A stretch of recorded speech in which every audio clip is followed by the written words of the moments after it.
3월의 마지막 토요일 오후 서울 시내 한 아파트의 작은 거실에 따스한 해산리 스며들었습니다. 정소민은 옷장 앞에서 한참을 고민하고 있었습니다. 오늘은 대학 동기들과의 부부 모임이 있는 날이었고, 오랜만에 만나는 친구들 앞에서 초라해 보이고 싶지 않았습니다. 특히 최지혜가 올 예정이라는 연락을 받고 나서부터는 더욱 신경이 쓰였습니다. 여보, 이 옷 어때? 소민이 연보라색 원피스를 몸에 대고 물었습니다. 욕실에서 면도를 마치고 나온 김도희는 수건으로 얼굴을 닦으며 아내를 바라봤습니다. 그의 손목과 팔뚝에는 아직도 현장에서 입은 작은 상처들이 남아 있었고, 거친 일에 단련된 듬직한 체격이 평범한 집안에서도 묘한 존재감을 발산했습니다. 손톱 사이사이에는 아무리 씻어도 완전히 지워지지 않는 시멘트 가루의 흔적이 희미하게 남아 있었습니다. 예뻐. 내가 입으면 다 예뻐 보여.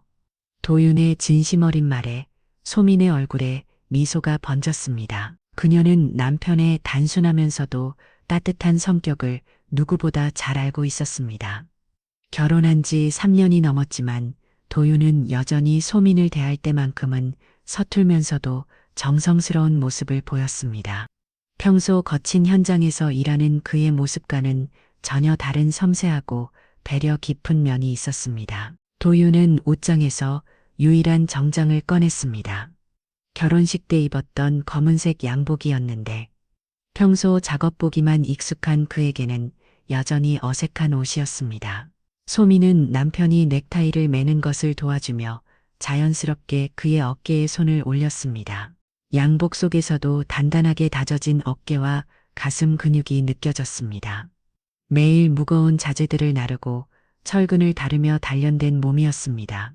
긴장돼? 조금 내 친구들이니까 좋은 인상을 주고 싶어서 도윤의 솔직한 대답에 소민은 고개를 저었습니다. 그녀는 남편이 자신을 위해 얼마나 많은 것들을 감내하고 있는지 알고 있었습니다. 대학 동기들과의 모임에서 느껴지는 미묘한 시선들, 때로는 노골적인 동정의 눈빛들을 도윤 역시 눈치채고 있을 것이었습니다. 하지만 그는 한 번도 그런 것들 때문에 모임 참석을 거부한 적이 없었습니다. 사실 소민 자신도 이런 모임이 편하지만은 않았습니다. 대학 시절 가장 가까웠던 친구 지혜는 지금 대기업 법무팀에서 일하는 변호사와 결혼해서 강남의 고급 아파트에 살고 있었습니다. 다른 동기들 역시 대부분 의사, 변호사, 공무원, 대기업 직장인 등 안정적이고 사회적으로 인정받는 직업을 가진 남편들과 결혼했습니다. 그들 사이에서 건설 현장에서 일하는 남편을 눈 자신이 때로는 초라하게 느껴지기도 했습니다. 지난번 모임에서도 비슷한 일이 있었습니다. 누군가 남편들의 직업 이야기를 꺼냈을 때 다른 친구들은 자연스럽게 자랑스럽게 이야기했지만 소민은 목소리가 작아졌습니다. 그때 지혜가 했던 말이 아직도 귓가에 맴돌았습니다. 소민이는 참 마음이 예뻐. 조건 안 보고 사람만 보고 결혼했나 봐. 겉으로는 칭찬하는 것 같았지만 그 안에 담긴 의미를 모르는 사람은 없었습니다. 하지만 소민은 도용과의 결혼을 단 한 번도 후회한 적이 없었습니다. 그는 천혜고아 출신으로 가족도 재산도 없었지만 성실하고 진실한 사람이었습니다. 매일 새벽 5시에 일어나서 현장으로 나가고 저녁 8시간 넘어서야 집에 돌아오는 고된 일상을 묵묵히 견뎠습니다. 그럼에도 불구하고 소민에게만큼은 항상 따뜻했고 작은 것 하나에도 감사할 줄 아는 마음을 가지고 있었습니다. 소민은 도윤이 얼마나 책임감 있는 사람인지 알고 있었습니다. 현장에서 일하는 다른 동료들이 그를 형님이라고 부르며 다른 모습을 본 적이 있었습니다. 네. 나이가 어린 신입인 부들에게는 일을 가르쳐주고 힘든 일이 있으면 먼저 나서서 해결하려 하는 모습이었습니다. 그런 도윤의 모습을 보며 소민은 자신이 옳은 선택을 했다고 확신했습니다. 소민아, 오늘 무리하지만 피곤하면 언제든 말해. 도윤이 아내 어깨를 살짝 감싸며 말했습니다. 그의 목소리에는 묘한 무게감이 있었습니다. 마치 무언가를 감추고 있는 듯한, 그러면서도 아내를 보호내는 의지가 담겨 있었습니다. 소미는 그런 남편의 모습이 더욱 든든하게 느껴졌습니다. 그가 자신을 얼마나 아끼고 소중히 여기는지 매 순간 느낄 수 있었습니다. 거울 앞에서 마지막으로 온 매무새를 다듬 던돈 도윤의 눈빛에는 평소와 다른 무언가가 스쳐 지나갔습니다. 그것은 결단에 가까운 것이었습니다. 마치 오랫동안 숨겨왔던 무언가를 이제는 더 이상 감출 수 없다는 듯한 표정이었습니다. 하지만 소미는 그것을 눈치채지 못했습니다. 그녀는 단지 남편이 오늘 모임에서 받을지도 모를 시선들을 걱정하고 있을 뿐이라고 생각했습니다. 자, 그럼 출발할까? 두 사람은 손을 잡고 집을 나섰습니다. 봄바람이 살랑살랑 불어오는 오후였고 벚꽃이 만개한 아파트 단지 사이로 따뜻한 햇살이 내려앉고 있었습니다. 그들이 향하는 모임 장소는 강남에 있는 고급 레스토랑이었습니다.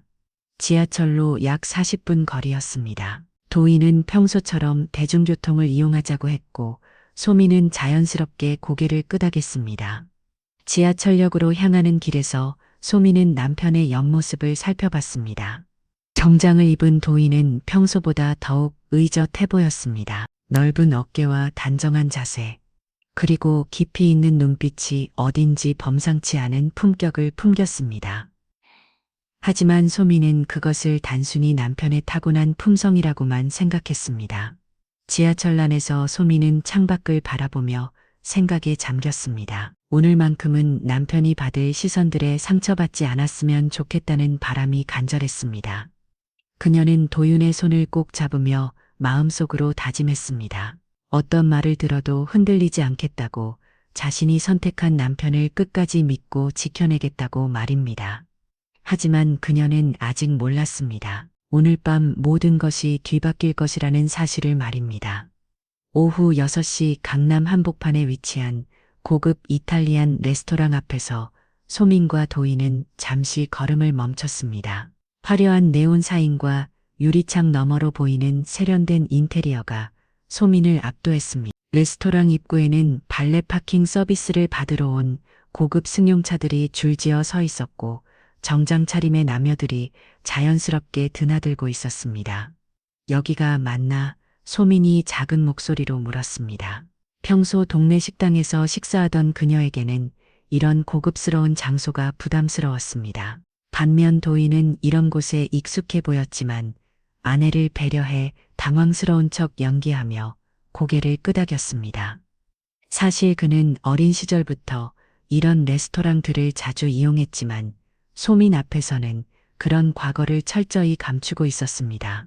레스토랑 내부는 은은한 조명과 클래식 음악이 어우러져 고급스러운 분위기를 연출하고 있었습니다. 직원의 안내를 받아 예약된 테이블로 향하는 동안 소민은 다른 손님들의 시선을 의식하지 않을 수 없었습니다.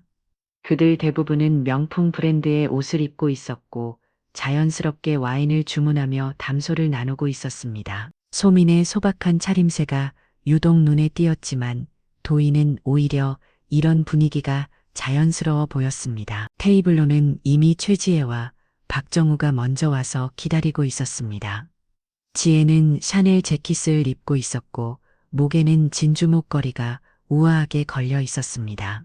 그녀의 남편 정우는 수입 브랜드의 정장을 단정하게 차려입고 있었고 손목에는 롤렉스 시계가 은은하게 빛나고 있었습니다. 두 사람의 화려한 차림새는 소민을 더욱 위축시켰지만 도희는 그들의 브랜드와 가격을 한눈에 알아보면서도 모르는 척했습니다.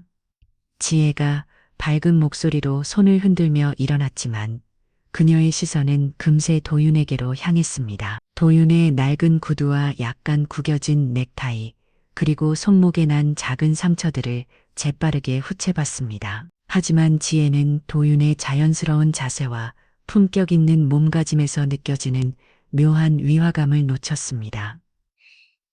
건설인부치고는 너무나 당당하고 세련된 모습이었지만 선입견에 사로잡힌 그녀는 그것을 인식하지 못했습니다. 도윤이 정중하게 인사하며 먼저 와서 기다리게 해서 죄송하다고 말했습니다. 그의 말그는 예의 바르면서도 자연스러웠고 고급 레스토랑에서의 에티퀴도 완벽했습니다.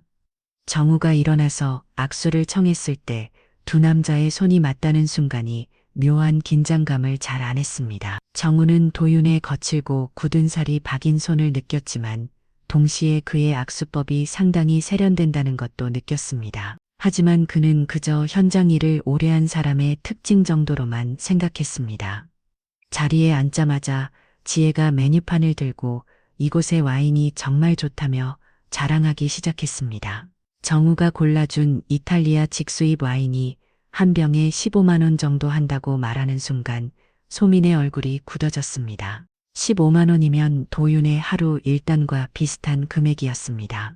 하지만 도윤은 내심 그 와인의 정확한 빈티지와 가격을 알고 있으면서도 아내를 위해 당황스러운 척 연기했습니다. 웨이터가 와인 리스트를 가져오자 정우가 능숙하게 프랑스어 이름이 적힌 와인을 주문했습니다. 도윤은 그 발음이 틀렸다는 것을 알았지만 아무 말도 하지 않았습니다. 대신 정우를 향해 정중한 미소만 지었습니다. 도윤 씨는 와인 드시나요? 아, 그런데 내일도 일하시니까 술은 조심해야겠네요. 정우의 말에는 은근한 비꿈이 담겨 있었습니다. 건설 현장에서 일하는 사람은 매일 6쟨 오동을 해야 하니까 술을 마시면 안 된다는 뜻이었습니다. 소민의 얼굴이 굳어졌지만 도윤은 차분하게 대답했습니다. 괜찮습니다. 적당히 마시겠습니다. 지혜가 가벼운 웃음을 지으며 화제를 돌려 소민에게 요즘 어떻게 지내는지,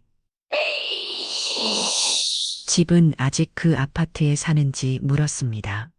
소민이 거기가 괜찮다고 대답하자 지혜는 자신들은 작년에 강남으로 이사했다며 자랑하기 시작했습니다. 정우의 회사에서 가깝기도 하고 아이 교육 환경도 좋다면서 소민 부부도 나중에 강남 쪽으로 이사 생각이 없냐고 물었습니다. 지혜의 질문은 겉으로는 친근해 보였지만 실제로는 경제적 능력을 떠보는 것이었습니다.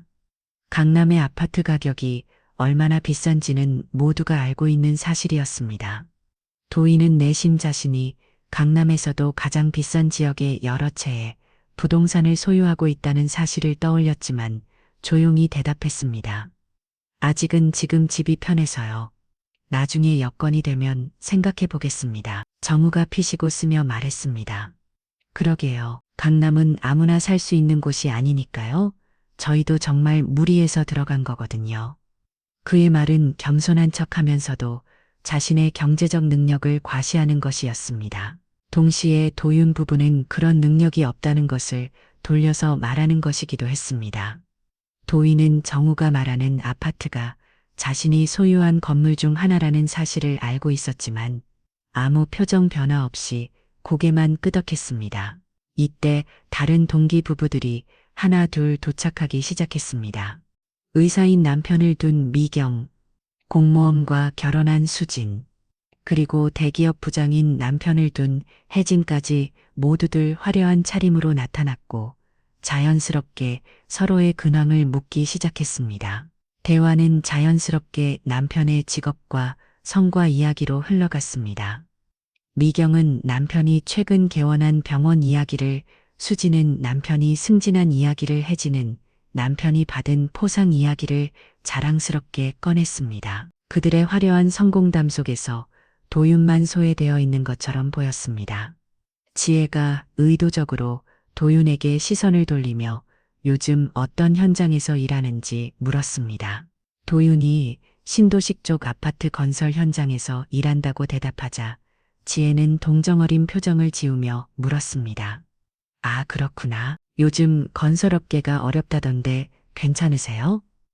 관심을 표하는 듯 했지만 실제로는 도윤의 불안정한 직업 상황을 부각시키는 질문이었습니다. 다른 사람들의 시선이 모두 도윤에게 집중되었고 그 시선들에는 미묘한 동정심이 섞여 있었습니다. 도윤은 그들이 말하는 그 신도식 개발 프로젝트가 실제로는 자신의 회사가 주관하는 사업이라는 것을 알고 있었지만 담담하게 대답했습니다. 일이 있을 때와 없을 때가 있지만 다행히 지금은 큰 프로젝트여서 안정적입니다. 정우가 동정하는 듯한 표정으로 말했습니다. 그래도 몸 조심하세요. 건설 현장은 위험하잖아요. 소민이가 걱정 많이 할 텐데 겉으로는 걱정하는 말이었지만 그 안에는 위험하고 불안정한 일을 하는 도윤이 불쌍하다는 의미가 담겨 있었습니다. 보민의 가슴이 답답해지기 시작했습니다. 이런 식으로 계속 이어진다면 저녁 시간이 얼마나 고통스러울지 벌써부터 예상이 되었습니다. 테이블 위에는 고급 요리들이 차려졌지만 소민은 음식을 제대로 맛볼 수 없었습니다. 친구들의 미묘한 시선과 은근한 비교, 그리고 남편을 향한 동정 어린 눈빛들이 그녀를 괴롭혔습니다. 하지만 도윤은 여전히 침착했습니다. 그의 눈빛에는 흔들림이 없었고 오히려 무언가를 관찰하는 듯한 차분함이 있었습니다. 마치 이 모든 상황을 예상하고 있었던 것처럼, 그리고 곧 모든 것이 뒤바뀔 순간을 기다리고 있는 것처럼 말입니다.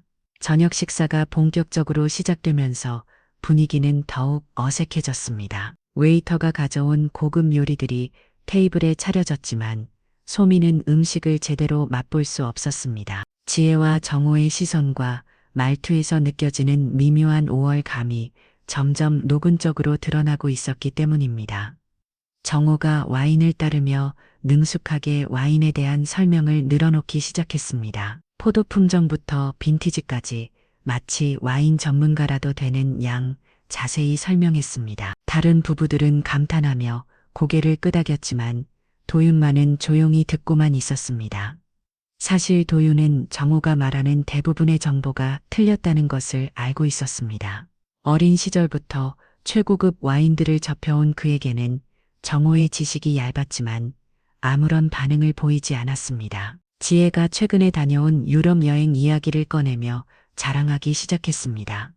스위스의 고급 호텔에서 머물렀다는 이야기, 프랑스에서 구입한 명품 가방 이야기가 이어졌습니다. 그녀는 일부러 큰 목소리로 여행 경비가 얼마나 들었는지까지 언급했습니다. 3박 4일을 1,000만 원이 넘게 들었다고 하자 소민의 표정이 어두워졌습니다. 그 돈이면 그들 부부가 1년 넘게 생활할 수 있는 금액이었습니다. 소민아, 너희도 신혼여행 때 유럽 갔었지? 어디로 갔었더라? 지혜 질문에 소민은 잠시 망설였습니다. 그들의 신혼여행은 제주도 3박 4일을였고 그마저도 알뜰하게 계획해서 다녀온 여행이었습니다. 다른 사람들이 말하는 화려한 해외여행과는 비교할 수 없는 수준이었습니다. 제주도로 다녀왔어. 경치도 좋고 음식도 맛이더라. 소민이 작은 목소리로 대답하자 테이블에 미묘한 침묵이 흘렀습니다. 다른 부부들은 모두 신혼여행으로 유럽이나 동남아시아를 다녀온 경험들을 가지고 있었기 때문입니다. 지혜가 애써 밝은 목소리로 제주도도 좋다고 말했지만 그 말 속에는 동정심이 가득했습니다. 정우가 화제를 바꾸며 최근 승진 이야기를 꺼냈습니다. 대기업 법무팀에서 과장으로 승진했다며 이제 연봉이 억대에 가깝다고 자랑했습니다. 그러면서 의미심장하게 도윤을 바라보며 물었습니다. 도윤 씨는 현장에서 일하시면 월급이 어느 정도 되세요? 물론 개인적인 질문이라 대답하기 싫으시면 안 하셔도 되지만 정우의 질문은 겉으로는 호기심 있는 척했지만 실제로는 도윤을 궁지에 몰아넣으려는 의도가 뻔했습니다. 소민의 얼굴이 창백해졌습니다. 도윤의 월급은 정우가 말하는 금액의 절반도 되지 않았기 때문입니다. 하지만 도윤은 침착하게 대답했습니다. 일정하지는 않지만 가족과 함께 살아가는 데는 충분합니다. 도윤의 대답은 우아하게 질문을 피한 것이었지만 정우는 만족스러워하지 않았습니다. 그는 더욱 직접적으로 물어봤습니다. 아, 그렇구나. 그런데 요즘 건설 현장 일당이 보통 얼마나 되나요? 제가 아는 지인이 건설업에 관심이 있어서요. 정우의 질문은 명백히 도윤의 경제적 상황을 통로하려는 의도였습니다. 다른 사람들도 모두 이 대화에 관심을 보이며 도윤을 바라봤습니다. 소민은 손에 준 포크를 꽉 옮겨주며 남편이 어떻게 대답할지 걱정했습니다. 프로젝트와 담당 업무에 따라 차이가 있습니다만 보통 하루에 15만 원에서 20만 원 정도입니다. 도윤의 솔직한 대답에 테이블의 분위기가 순간 어색해졌습니다. 정우가 말했던 월급과는 천지 차이였기 때문입니다. 지혜가 S.O. 수며 말했습니다. 그래도 성실하게 일하시니까 대단해요. 요즘 육체 노동 기피하는 사람들이 많은데 겉으로는 칭찬하는 것 같았지만 그 말 속에는 그래도 육체 노동이니까 그 정도면 되지 않나라는 의미가 담겨 있었습니다. 소민은 더 이상 참을 수 없어 화장실에 가겠다며 자리를 떴습니다. 소민이 자리를 비운 사이 지혜와 정우는 더욱 노골적으로 도윤을 무시하기 시작했습니다. 정우가 다른 남편들과 골프 이야기를 나누면서 일부러 도윤을 배제했습니다. 골프장 회원권 가격이나 명품 골프용품 이야기를 늘어놓으며 도윤에게는 전혀 관심을 보이지 않았습니다. 지혜는 다른 친구들과 자녀 교육비 이야기를 나누며 사교육비로 매월 수백만 원을 쓴다고 자랑했습니다. 그러면서 의미심장하게 말했습니다. 요즘 교육비가 정말 장난이 아니에요. 소민이는 아직 아이가 없어서 모르겠지만 나중에 아이 낳으면 정말 돈 많이 들어요. 특히 사교육비가 그녀의 말은 도윤 같은 수입으로는 제대로 된 자녀 교육이 불가능하다는 것을 암시하는 것이 왔습니다. 도윤은 그들의 대화를 들으며 내심 씁쓸한 미소를 지었습니다. 그들이 자랑하는 모든 것들이 자신에게는 아무것도 아닌 것들이었지만 지금 이 순간만큼은 그것을 드러낼 수 없었습니다. 의사인 남편을 둔 미경이 최근에 구입한 수입차 이야기를 꺼냈습니다. 독일제 고급 세단을 샀다며 가격이 억대가 넘는다고 자랑했습니다. 그러면서 도윤에게 물었습니다.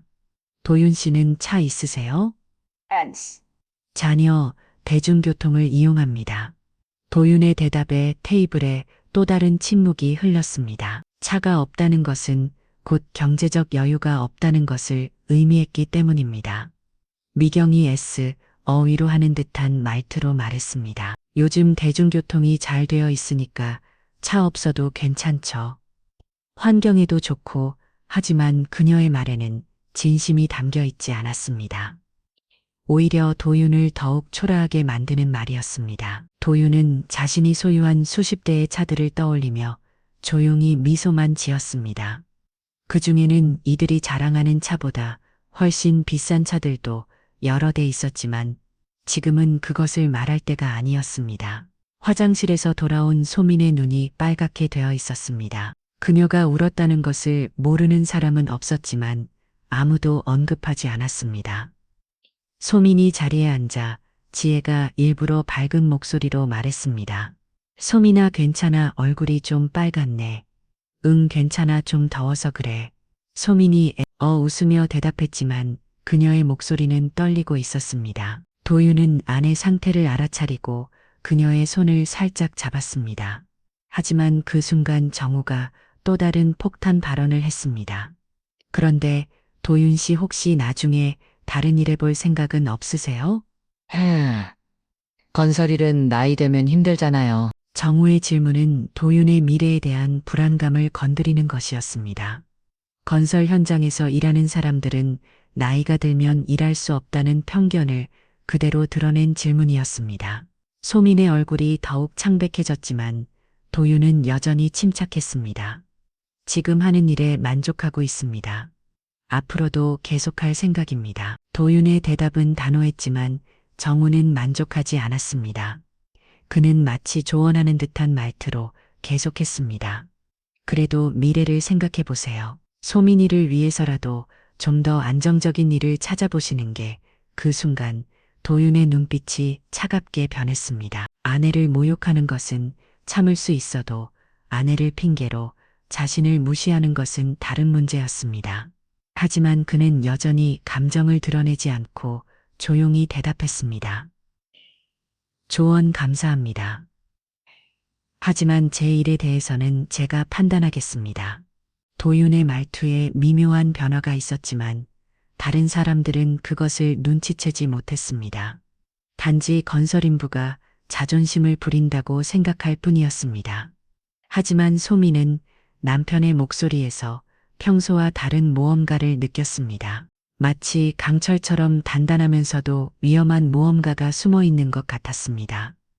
테이블의 분위기는 점점 더 냉랭해졌고 소미는 더 이상 이 자리에 있고 싶지 않았습니다. 하지만 도윤은 여전히 자리를 지키고 있었습니다. 마치 모험가를 기다리고 있는 것처럼 말입니다. 정우의 마지막 말이 떨어진 후 테이블에는 어색한 침묵이 흘렀습니다. 도윤은 잠시 와인잔을 바라보다가 천천히 자리에서 일어났습니다. 그의 움직임은 차분했지만 소미는 남편의 표정에서 평소와 다른 모험가를 느꼈습니다. 마치 한계점에 도달한 것 같은, 그러면서도 완벽하게 자제하고 있는 모습이었습니다. 잠깐 밖에서 바람 좀 쐬고 오겠습니다. 도윤이 정중하게 말하며 테이블을 떠났습니다. 그의 목소리는 여전히 차분했지만 소미는 그 안에 숨겨진 긴장감을 놓치지 않았습니다. 다른 사람들은 그저 화장실에 가거나 잠깐 휴식을 취하는 것으로 생각했지만 소민만은 남편이 더 이상 이 상황을 견디기 어려워한다는 것을 알 수 있었습니다. 도윤이 자리를 떠나자 테이블의 분위기가 묘하게 변했습니다. 마치 긴장감이 풀린 듯한 느낌이었습니다. 정우가 여유로운 표정으로 와인을 한 모금 마시며 참 성격 좋다고, 저 정도면 보통 한 해만도 한다고 말했습니다. 그의 말에는 은근한 우월감이 담겨 있었습니다. 마치 자신이 도윤을 제압했다는 듯한 만족감이 스쳐 지나갔습니다.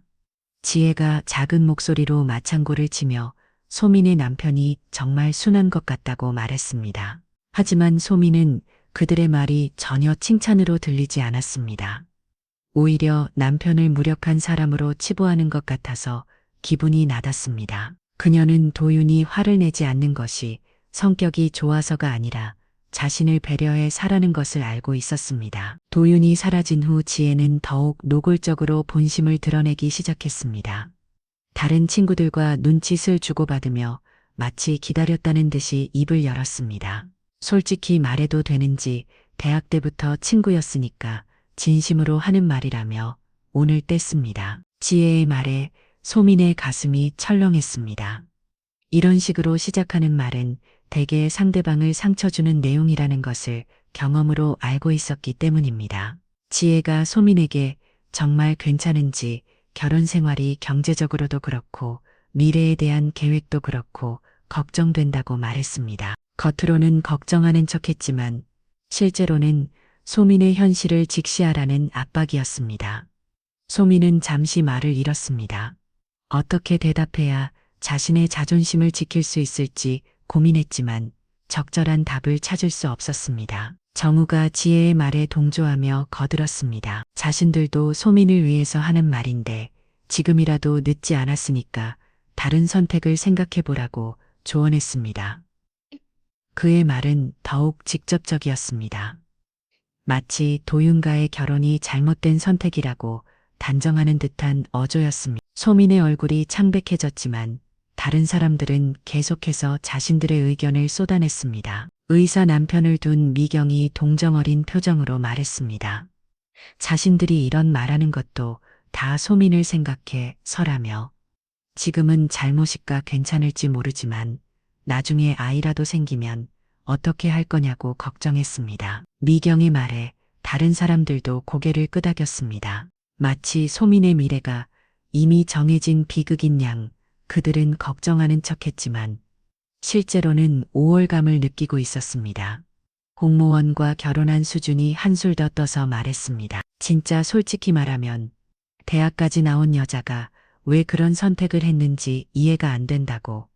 조건을 보고 결혼하라는 건 아니지만 그래도 미래는 생각해야 하는 거 아니냐고 비판했습니다. 수준의 말은 더 이상 걱정이 아니라 노골적인 비판이었습니다. 소민의 결혼 선택 자체를 문제 삼는 발언이었습니다. 소민은 손을 꽉 쥐며 참으려 했지만 눈물이 맺히기 시작했습니다. 대기업 부장 남편을 둔 혜진이 마지막 일격을 가했습니다. 수준의 말에 동감한다며 소민은 충분히 좋은 조건의 남자를 만날 수 있었을 텐데 지금이라도 다시 생각해보라고 말했습니다. 이혼이 그렇게 부끄러운 것도 아니고 소민 같으면 다시 좋은 사람 만날 수 있다고 덧붙였습니다. 혜진의 말에 소민은 충격을 받았습니다. 그들이 자신의 결혼에 대해 이렇게까지 생각하고 있었다는 사실이 믿기지 않았습니다. 너희들 너무 심한 거 아니야? 소민이 떨리는 목소리로 말했지만 지혜는 오히려 더욱 진지한 표정을 지었습니다. 자신들이 이런 말하는 게 쉬운 줄 아냐 친구니까 하는 거라고 변명했습니다. 다른 사람들은 뒤에서 수곤거리기만 하지 이렇게 직접 말해주지도 않는다고 덧붙였습니다. 이의 말에 소민은 더욱 상처받았습니다. 다른 사람들도 자신의 결혼에 대해 뒤에서 이야기하고 있다는 것을 알게 되었기 때문입니다. 정우가 보다 현실적인 조언을 한다며 말했습니다. 솔직히 말해서 도윤의 나이가 벌써 30 중반인데 아직도 이룩직이라며 앞으로 10년, 20년 후에는 어떻게 될지 걱정된다고 했습니다. 소민이 평생 고생하게 될 것이라는 예측까지 덧붙였습니다.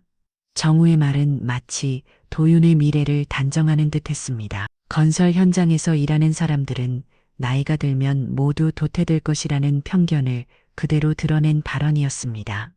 소민은 더 이상 참을 수 없었습니다. 자신의 남편이 이렇게 모욕받는 것을 지켜볼 수 없었습니다. 하지만 동시에 친구들의 말에 완전히 반박할 논리를 찾지 못하는 자신이 철회했습니다. 간신히 우리 남편이 어떤 사람인지 너희가 다 알 수는 없다고 말했지만 그 말은 오히려 더욱 애처로워 보였습니다. 소민아, 사랑만으로는 살 수 없어. 현실을 봐야 해. 지혜가 안타까운 표정으로 마지막 말을 던졌습니다. 그때 레스토랑 한편에 설치된 대형 TV에서 뉴스가 흘러나오기 시작했습니다. 하지만 아무도 그것에 주의를 기울이지 않았습니다. 그들은 여전히 소민을 설득하려 하고 있었고 소민은 눈물을 참으며 남편이 빨리 돌아오기만을 기다리고 있었습니다. 소민의 마음은 무너지고 있었습니다. 친구들의 말이 전부 틀렸다고 확신할 수 없는 자신이 한심했고 남편을 완전히 믿지 못하는 자신이 부끄러웠습니다. 하지만 그녀는 아직 몰랐습니다. 곧 그 TV에서 나올 뉴스가 이 모든 상황을 완전히 뒤바꿀 것이라는 사실을 말입니다. 그리고 지금 밖에서 바람을 쐬고 있는 도연이 실제로는 자신의 비서와 중요한 통화를 하고 있다는 것도 전혀 알지 못했습니다. 지혜의 마지막 말이 떨어진 후 테이블에는 무거운 침묵이 흘렀습니다. 소민은 손에 준 냅킨을 꽉 옮겨주며 친구들을 바라봤습니다. 그들의 표정에는 자신들이 옳다는 확신이 가득했고 소민을 동정하는 듯한 시선들이 그녀를 더욱 답답하게 만들었습니다. 하지만 소민은 포기할 수 없었습니다. 자신이 사랑하는 남편을 그리고 자신의 선택을 끝까지 지켜내고 싶었습니다. 너희들이 우리 남편에 대해 잘못 알고 있어. 소민이 떨리는 목소리로 말했습니다. 도연은 단순히 돈을 많이 벌지 못한다고 해서 가치가 떨어지는 사람이 아니라고, 매일 성실하게 일하고 자신을 진심으로 사랑하며 어떤 어려움이 와도 함께 이겨낼 수 있는 사람이라고 설명했습니다. 그녀의 목소리에는 간절함이 담겨 있었지만 친구들의 표정은 변하지 않았습니다. 하지만 소민의 간절한 변명은 친구들에게 오히려 더 큰 안타까움을 불러일으켰습니다. 지혜가 고개를 저으며 한숨을 쉬었습니다. 소민이 얼마나 순진한지 알겠다며 사랑이 전부인 줄 아는 것 같다고 말했습니다. 하지만 결혼은 현실이라며 아무리 사랑해도 돈 없으면 행복할 수 없다고 단언했습니다. 정우가 보다 구체적인 예를 들며 소민을 설득하려 했습니다.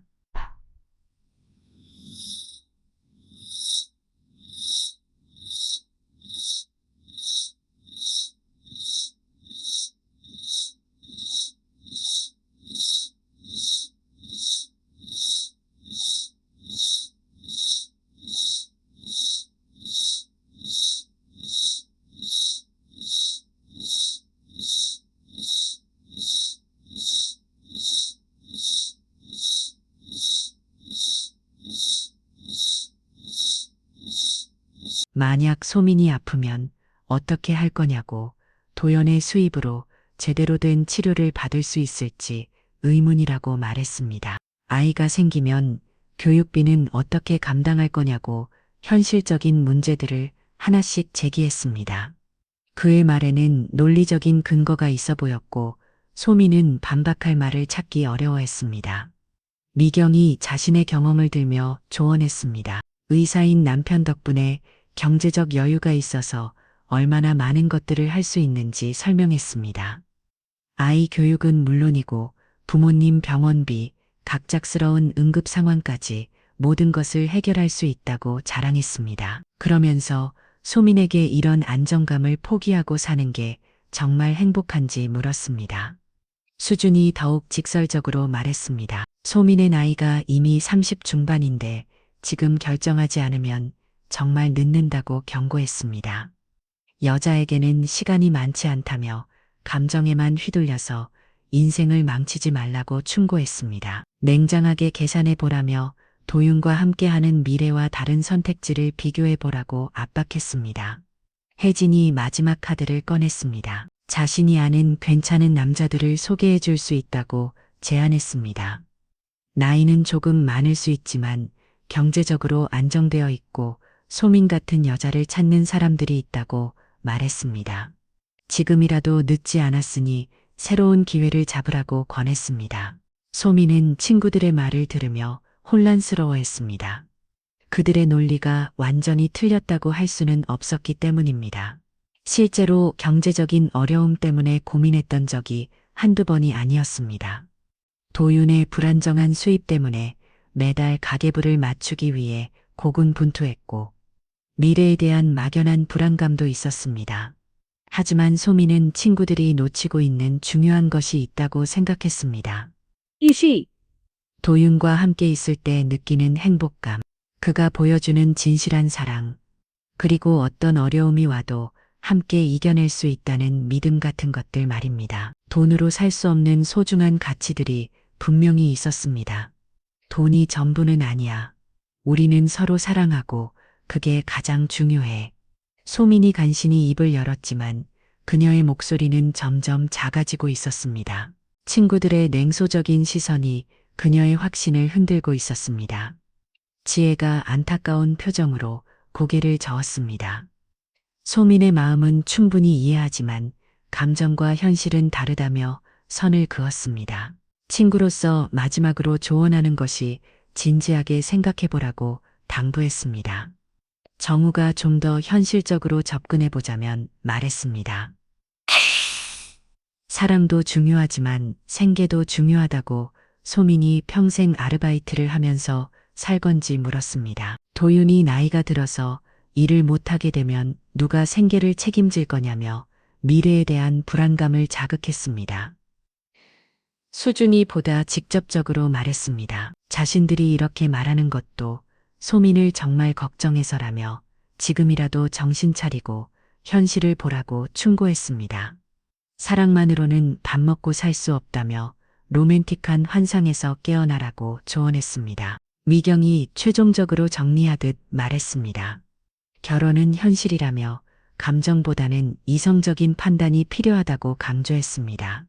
소민의 행복을 위해서라도 다시 한번 생각해보라고 당부했습니다. 그들의 말이 끝나자 테이블에 다시 침묵이 흘렀습니다. 우리 남편이 어떤 사람인지 너희는 정말 몰라. 소민이 마지막으로 중얼거렸습니다. 그녀의 목소리에는 잘망감이 묻어 있었지만 동시에 남편에 대한 확고한 믿음도 담겨 있었습니다. 하지만 친구들은 더 이상 들으려 하지 않았습니다. 그들은 이미 소민을 설득하는 것을 포기한 듯 보였습니다. 테이블의 분위기는 이미 돌이킬 수 없을 만큼 냉랭해져 있었습니다. 소민은 친구들과 자신 사이에 깊은 골이 생겼다는 것을 느꼈습니다. 그들이 바라보는 세상과 자신이 바라보는 세상이 완전히 다르다는 것을 깨달았습니다. 가치관의 차이는 생각보다 훨씬 컸고 좁혀지기 어려워 보였습니다. 정우가 시계를 보며 시간이 늦었다고 말했습니다.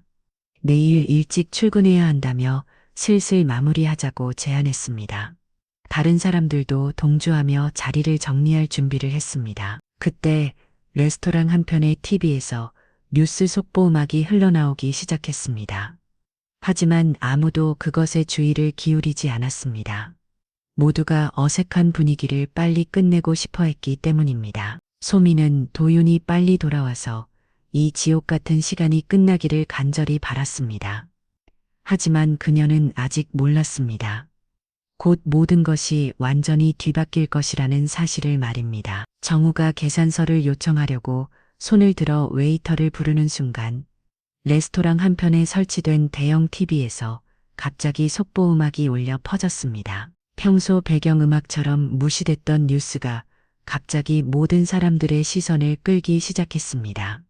빨간색 속보 자막이 화면 하단에 떠올랐고 아나운서의 진지한 목소리가 레스토랑 전체에 울려 퍼졌습니다. 속보입니다. 국내 굴지의 대형 건설회사 천더건설에서 오늘 오후 임시 이사회를 열고 신임 대표이사를 정격 선임했다고 발표했습니다. 아나운서의 목소리에 소민을 비롯한 테이블의 모든 사람들이 고개를 돌려 TV를 바라봤습니다.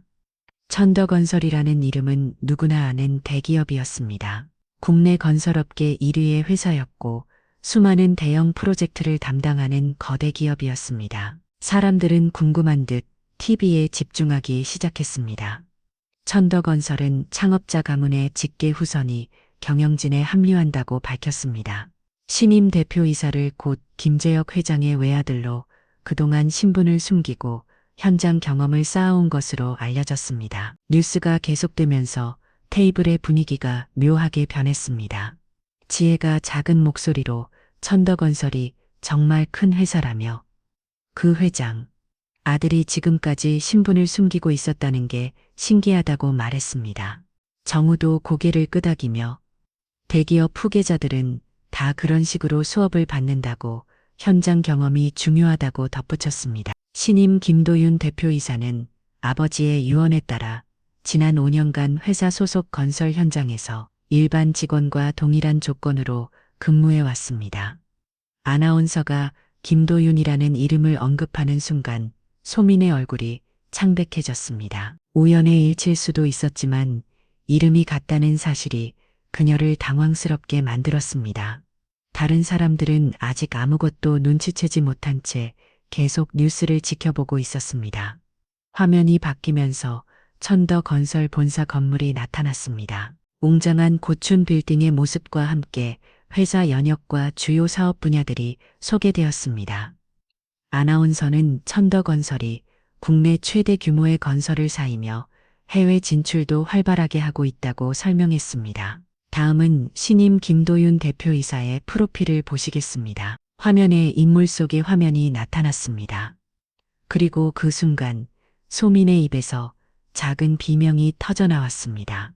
화면에 나타난 정장 차림의 남자 사진은 바로 김도윤이었습니다. 소민의 남편 건설 현장에서 일한다고 알려진 그 사람이었습니다. 사진 속의 도인은 평소 소민이 보던 모습과는 완전히 달랐습니다. 고급 정장을 입고 당당한 자세로 포즈를 취한 그의 모습에서는 타고난 리더십과 품격이 느껴졌습니다. 카메라를 향한 그의 눈빛은 자신감으로 가득했고 어딘지 차갑고 날카로운 면도 있었습니다. 어머나 지혜가 작은 소리로 중얼거렸습니다. 그녀도 화면 속 인물이 소민의 남편과 똑같이 생겼다는 것을 알아차렸습니다. 하지만 아직은 확신할 수 없었습니다. 단순히 닮은 사람일 수도 있다고 생각했습니다. 화면에서 도윤의 학력과 경력이 소개되기 시작했습니다. 명문대 경영학과 초록해외 MBAT, 그리고 지난 5년간 천도 건설 산하, 건설 현장에서의 근무 경력까지 모든 것이 소민이 알고 있던 남편의 모습과는 정반대였습니다. 정우가 어리둥절한 표정으로 소민을 바라봤습니다. 소민의 얼굴이 새하얗게 질려 있었고 손이 덜덜 떨리고 있었습니다. 그녀는 자신의 눈을 믿을 수 없었습니다. 화면 속의 남자가 정말 자신의 남편인지 아니면 악몽을 꾸고 있는 것인지 확신할 수 없었습니다. 김도윤 신임 대표이사는 내일 오전 공식 취임식을 갖고 오후에는 첫 기자회견을 가질 예정입니다. 아나운서의 멘트와 함께 화면에 자막이 떠올랐습니다. 천도건설 신임 대표이사 김도윤이라는 글자가 선명하게 화면 하단에 표시되었습니다. 더 이상 의심할 여지가 없었습니다. 화면 속의 남자는 분명히 소민의 남편 김도윤이었습니다. 테이블의 모든 사람들이 입을 다물지 못한 채 TV를 바라보고 있었습니다. 미경이 손으로 입을 가리며 믿을 수 없다는 표정을 지었습니다. 수지는 눈을 크게 뜨고 화면과 소민을 번갈아 보고 있었습니다. 혜진은 아예 의자에서 일어나 TV에 더 가까이 다가갔습니다. 소민은 아무 말도 할 수 없었습니다. 지난 몇 년간 자신이 알고 있던 남편의 모든 것이 거짓이었다는 충격이 그녀를 덮쳤습니다. 쳐내고 하라고 했던 그의 말, 가족이 없다고 했던 그의 말, 그리고 건설 현장에서 일용직으로 일한다고 했던 그의 말들이 모두 거짓이었습니다. 화면에서는 계속해서 도윤의 업적과 향후 계획에 대한 설명이 이어졌습니다. 천도 건설의 미래 비전과 신임 대표이사의 포부가 소개되었습니다. 매 순간이 소민에게는 충격의 연속이었습니다. 그동안 그가 얼마나 많은 것을 숨기고 있었는지 깨닫게 되었기 때문입니다. 정우가 떨리는 목소리로 물었습니다. 소민 씨, 혹시 저 사람이 하지만 소민은 대답할 수 없었습니다. 그녀는 그저 충격에 빠진 채 화면을 바라볼 뿐이었습니다. 방금 전까지 자신의 남편을 동정하고 걱정했던 사람들이 이제는 모두 경악한 표정으로 그녀를 바라보고 있었습니다. 그때 레스토랑 입구에서 익숙한 목소리가 들려왔습니다. 도윤이 돌아오고 있었습니다. 하지만 이제 그는 더 이상 단순한 건설인부가 아니었습니다. 대한민국 최대 건설회사의 대표이사였습니다. 도윤이 레스토랑으로 들어오는 발걸음 소리가 들리자 테이블의 모든 사람들이 얼어붙었습니다. TV 화면에서는 여전히 천도건설 신임 대표이사에 관한 뉴스가 흘러나오고 있었고 도윤의 사진이 선명하게 화면에 떠 있었습니다. 지혜와 정우를 비롯한 모든 사람들이 숨을 죽인 채 도윤이 다가오는 것을 지켜봤습니다. 도윤이 테이블에 다가오면서 이상한 분위기를 감지했습니다. 모든 사람들이 자신을 바라보는 시선이 평소와 달랐습니다. 경악, 당황, 그리고 어떤 두려움 같은 감정들이 뒤섞여 있었습니다. 그리고 소민의 창백한 얼굴과 떨리는 손을 보는 순간 도윤은 무슨 일이 일어났는지 직감적으로 알아차렸습니다. 도윤의 시선이 TV로 향했습니다. 화면에는 자신의 사진과 함께 천도건설 신임 대표이사 김도윤이라는 자막이 떠 있었습니다. 그는 잠시 화면을 바라보는 후 천천히 자리에 앉으며 조용히 한숨을 쉬었습니다. 더 이상 숨길 필요가 없다는 듯한 표정이었습니다. 정우가 떨리는 목소리로 먼저 입을 열었습니다. 도윤 씨가 정말 저 사람이냐고 천도건설 대표이사가 맞냐고 물었습니다. 그의 목소리에는 믿을 수 없다는 감정이 가득했습니다. 방금 전까지 자신이 무시하고 까보던 상대가 사실은 자신보다 훨씬 높은 위치에 있는 사람이었다는 충격이 그를 압도하고 있었습니다. 도윤이 고개를 끄덕이며 담담하게 대답했습니다. 그렇다고 자신이 천도건설의 김도윤이 맞다고 말했습니다. 그의 목소리는 평소와 달리 권위가 느껴졌지만 여전히 차분했습니다. 더 이상 감출 이유가 없어졌기 때문에 솔직하게 인정하는 것이 왔습니다. 지혜가 입을 다무들지 못한 채 물었습니다. 그럼 지금까지 건설 현장에서 일한다고 한 것은 거짓말이었냐고, 왜 이런 속임수를 썼냐고 따졌습니다. 그녀의 목소리에는 배신감과 당황스러움이 뒤섞여 있었습니다. 지어 와움 주님 어림 권 단염 거님 어림 거는 것이 주님 어림 권은 거는 것은 재영준이다. 지어 와움 주님 어림 권 단염쟁이다. 재영준이 어린 것은 재영준이 어린 것은 재영준이다. 지어 와움 주님 어림 권 단염자니 탓이 재영준이 어린 것은 재영준이다. 지어 와운 주님 어림 건 단염자니 탓 자신이 그동안 얼마나 무례하게 굴었는지 깨닫고 있었기 때문입니다. 도윤이 잠시 소민을 바라보는 입을 열었습니다. 거짓말은 아니라고 실제로 지난 5년간 건설 현장에서 일반 직원과 동일한 조건으로 일했다고 설명했습니다.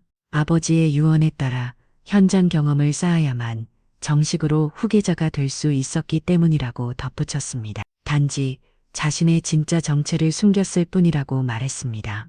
소민이 떨리는 목소리로 물었습니다. 그럼 나한테도 거짓말한 거야?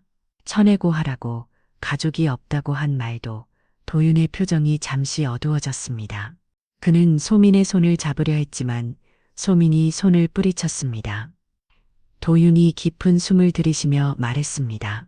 소민에게만큼은 정말 미안하다고 하지만 아버지의 유언 때문에 아무에게도 말할 수 없었다고 해명했습니다. 만약 자신의 정체가 알려진다면 진정한 현장 경험을 쌓을 수 없을 거라고 판단했다고 설명했습니다.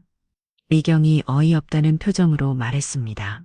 그럼 자신들이 지금까지 도윤을 무시하고 비웃은 것을 모두 알고 있으면서도 가만히 있었던 거냐고 얼마나 비우고 있었을지 상상할 수 없다고 분노했습니다. 자신들의 행동이 얼마나 우스꽝스러웠는지 깨닫고 부끄러워하고 있었습니다. 도윤이 차분하게 대답했습니다. 비웃지 않았다고 오히려 많은 것을 배웠다고 말했습니다. 사람들이 얼마나 쉽게 겉모습으로 다른 사람을 판단하는지, 그리고 돈과 지위가 없다고 생각되는 사람을 어떻게 대하는지 확실하게 알 수 있었다고 덧붙였습니다. 그의 말에는 날카로운 비판이 담겨 있었습니다. 정우가 당황하며 변명하려 했습니다. 자신들이 그런 뜻으로 한 말이 아니라고 단지 걱정해서 한 말이었다고 해명했습니다. 하지만 도윤은 그의 말을 조용히 제재했습니다. 걱정이었다면 다른 방식으로도 표현할 수 있었을 거라고 하지만 지금까지 들은 말들은 명백한 무시와 조롱이었다고 지적했습니다. 수진이 얼굴이 빨갛게 달아오른 채 말했습니다. 그럼 자신들을 시험한 거냐고, 일부러 속여서 반응을 보려고 한 거냐고 따졌습니다. 도윤이 고개를 저었습니다. 시험할 생각은 없었다고, 단지 평범한 사람으로 대주기를 바랐을 뿐이라고 말했습니다. 하지만 결과적으로 많은 것을 깨닫게 되었다고 덧붙였습니다. 혜진이 불안한 목소리로 물었습니다. 그럼 지금까지 한 말들을 모두 기억하고 있는 거냐고, 혹시 보복할 생각은 없는지 걱정스럽다고 털어놓았습니다. 도윤이 스누 숨을 지으며 대답했습니다. 보복할 생각은 없다고 하지만 오늘 일로 많은 것을 배웠다고 말했습니다. 소민이 눈물을 참으며 말했습니다. 그럼 나는 뭐야? 나만 바보같이 모르고 있었던 거야? 도윤의 표정이 부드러워졌습니다. 그는 소민에게 진심으로 사과했습니다. 소민만큼은 정말 속이고 싶지 않았다고 하지만 아버지와의 약속 때문에 어쩔 수 없었다고 설명했습니다. 앞으로는 절대 숨기지 않겠다고 약속했습니다. 도윤이 천천히 일어나서 친구들을 바라봤습니다. 그의 눈빛에는 이제 평소에 온화하면 대신 날카로운 권위가 담겨 있었습니다. 여러분이 비었던 그 건설 현장, 이제 제가 책임집니다. 홍 묻은 손이 부끄러운 게 아니라 남을 까보는 마음이 더 부끄럽죠. 도윤의 마지막 말에 테이블의 모든 사람들이 말문이 막혔습니다. 그들은 자신들이 얼마나 어리석었는지, 그리고 얼마나 큰 실수를 저질렀는지 깨닫고 있었습니다. 모든 것이 완전히 뒤바뀐 순간이었습니다. 도윤의 마지막 말이 레스토랑에 울려 퍼진 후 테이블에는 죽음 같은 침묵이 흘렀습니다. 지혜, 정우, 미경, 수진, 혜집 모두 고개를 숙인 채 아무 말도 하지 못했습니다. 그들의 얼굴에는 부끄러움과 당황스러움이 뒤섞여 있었습니다. 방금 전까지 자신들이 얼마나 오만하고 무례 있는지 깨닫고 있었기 때문입니다. 소민은 여전히 충격에서 벗어나지 못한 채 도윤을 바라보고 있었습니다. 남편에 대한 배신감과 동시에 그동안 자신을 무시했던 친구들 앞에서 느끼는 복잡한 감정이 교차했습니다. 분노와 슬픔, 그리고 어떤 안도감까지 뒤섞인 상태였습니다. 하지만 무엇보다도 남편이 자신을 속였다는 사실이 가장 큰 상처였습니다. 도윤이 소민의 어깨에 손을 올리려 했지만 소민이 몸을 돌렸습니다. 아직은 남편을 받아들기 어려웠습니다. 하지만 동시에 이 자리에 더 이상 있고 싶지도 않았습니다. 친구들의 시선이 부담스러웠고 이 모든 상황이 너무나 어색했습니다. 지혜가 떨리는 목소리로 먼저 입을 열었습니다. 정말 죄송하다고, 자신들이 너무 무례했다고 사과했습니다. 도윤의 정체를 몰랐다고 해서 변명이 될 수는 없지만 진심으로 미안하다고 말했습니다. 하지만 그녀의 사과에는 진정성보다는 두려움이 더 많이 담겨 있었습니다. 정우도 급하게 변명하기 시작했습니다. 자신들이 한마들이 모두 오해였다고, 도윤을 정말 무시하려던 건 아니라고 해명했습니다. 단지 소민을 걱정해서 한 말이었다고, 악의는 전혀 없었다고 강조했습니다. 하지만 그의 변명은 오히려 더 초라해 보였습니다. 미경이 당황한 목소리로 말했습니다. 정말 몰랐다고, 만약 알았다면 절대 그런 말을 하지 않았을 거라고 해명했습니다. 하지만 그녀의 말은 오히려 자신들의 이 중성을 더욱 드러내는 것이 왔습니다. 지혜가 높다고 알았다면 다르게 됐을 거라는 뜻이었기 때문입니다. 수진과 혜진도 비슷한 변명을 늘어놓았습니다. 모두 자신들의 행동에 대해 변명하고 해명하려 했지만 그럴수록 더욱 초라해 보였습니다. 그들은 도윤의 지혜가 밝혀진 후에야 사과하고 있었고 그것이 얼마나 허무한 일인지 스스로도 알고 있었습니다. 도윤은 그들의 사과를 조용히 들었습니다. 그의 표정에는 분노나 원망보다는 실망감이 더 많이 담겨 있었습니다.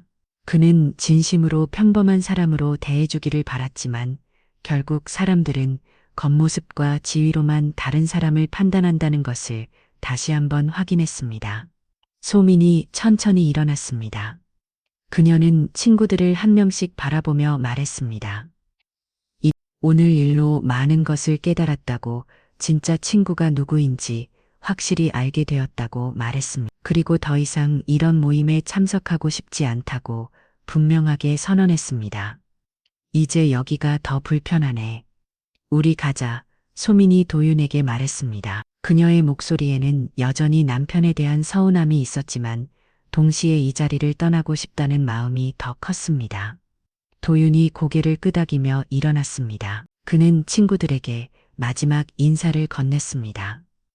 오늘 덕분에 많은 것을 배웠다고, 앞으로도 건강하게 지내라고 말했습니다. 지혜가 급하게 일어나며 소민을 붙잡으려 했습니다.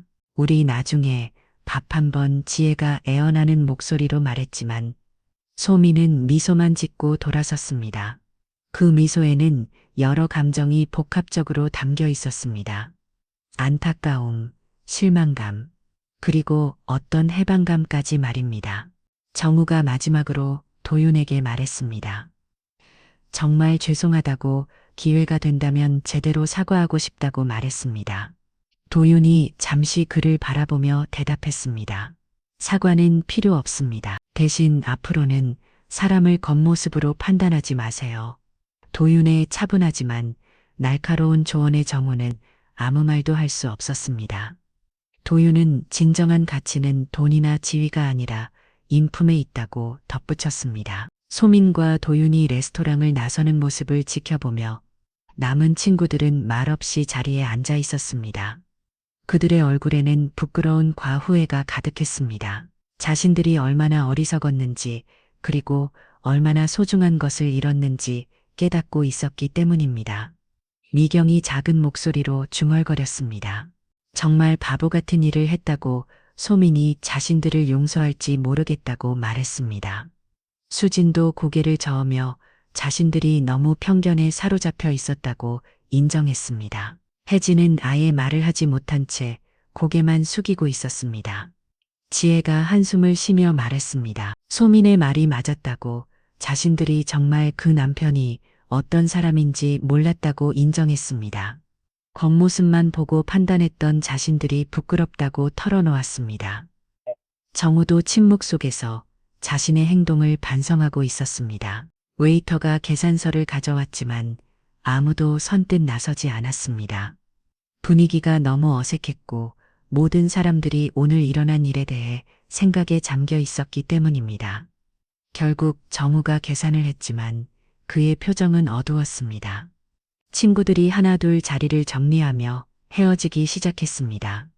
평소라면 다음 모임 약속을 잡았겠지만 오늘은 아무도 그런 말을 꺼내지 않았습니다. 모두가 오늘 일로 큰 충격을 받았고 당분간은 서로 얼굴을 보기 어려울 것 같았습니다. 레스토랑을 나서면서 지혜가 뒤돌아보며 말했습니다. 정말 예상하지 못한 일이었다고 앞으로는 사람을 판단할 때 더 신중해야겠다고 다짐했습니다. 하지만 그녀의 마음 한편에는 여전히 아쉬움이 남아 있었습니다. 천도건설 대표이사의 부인과 친구가 될 수 있는 기회를 놓쳤다는 생각 때문이었습니다. 밤거리를 걸으며 친구들은 각자의 집으로 향했습니다. 오늘 저녁은 그들에게 잊을 수 없는 교훈을 남겼습니다. 겉모습으로 사람을 판단하는 것이 얼마나 위험한 일인지, 그리고 진정한 인품이 무엇인지 깨닫게 해준 하루였습니다. 차만 이미 늦었습니다. 그들은 가장 소중한 친구를 잃었고 그 상처는 쉽게 아물지 않을 것이었습니다. 긴 사연 시청해 주셔서 감사합니다. 영상이 마음에 드셨다면 구독과 좋아요 응원 부탁드립니다. 사연을 읽어드렸던 사연 한 잔이었습니다. 끝까지 시청해 주신 모든 분들 고맙습니다.